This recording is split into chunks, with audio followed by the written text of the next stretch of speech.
the cat that only meowed at 3:07 a.m. This happened in my early 20s. I recently moved in with my best friend Jenna.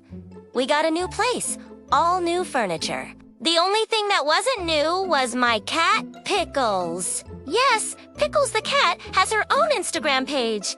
She's a fluffy black cat who thinks she's a lap cat. She likes posing for pictures. Every night exactly at 3:07 a.m., she would appear at the foot of my bed, walk up to my door, give one dramatic meow, and then stare into the corner of the ceiling. It was cute, if not a little annoying. So every night I would just give her some pets and go back to sleep. One night I stayed up way past my bedtime scrolling through Reddit and I heard the familiar meow at 3:07. I turned my lamp off and just sat there in the dark watching the clock tick from 3:06 to 3:07.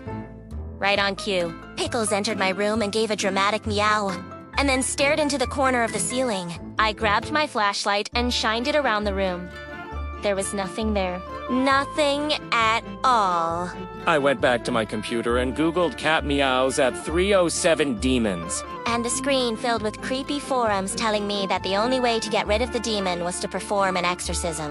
I tried to convince myself that it was just a coincidence, but the next night, I did it again. At first, I thought maybe she was hunting a mouse or a spider, but it was winter, and I hadn't seen a bug in months. Plus, she wasn't doing any of the hunting noises. She was literally just staring at the ceiling. I started staying up later and later, trying to catch whatever this thing was that was haunting my cat. I even set up a camera one night, but by the time I had everything set up, I got bored and just fell asleep. When I checked the camera the next day, I found this. It looked like flour had been sprinkled on the floor surrounding my bed. I was creeped out, so I didn't even bother taking it down. I just went straight to the store and bought more flour. I put a generous amount on the floor and waited. The next morning I woke up and the flour was gone. It had been swept into a perfect circle around my bed. I screamed internally. I wanted to move out, but we had just moved in. And I didn't want to be that roommate. Also, I didn't want to admit that I was being haunted. By the time I finally convinced myself it was just a really elaborate spider web, it was too late. I had become the weird roommate. This whole time, Jenna had seemed totally unfazed by the nightly ritual in my room. So one night after hearing the meow and watching Pickles stare into the corner of my ceiling for what felt like hours, I asked Jenna if she knew what was going on. She said, "Oh yeah, she used to do that in my room. I thought it was just a phase." She left before I could ask her what she meant. I mean, what was she talking about?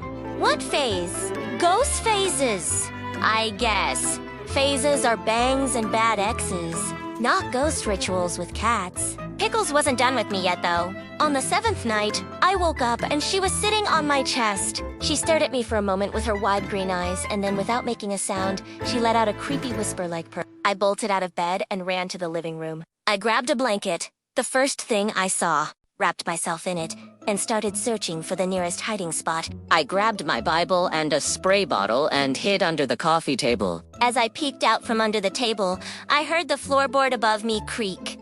My cat walked right over me. I held my breath. Then I heard her soft paws padding down the hall and away from my hiding spot. I let out a shaky sigh and climbed out from under the table. Jenna swears, nothing's wrong. But every night at 3:07, I still hear the meow.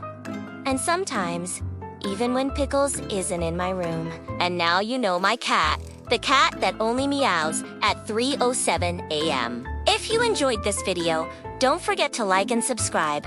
Bye!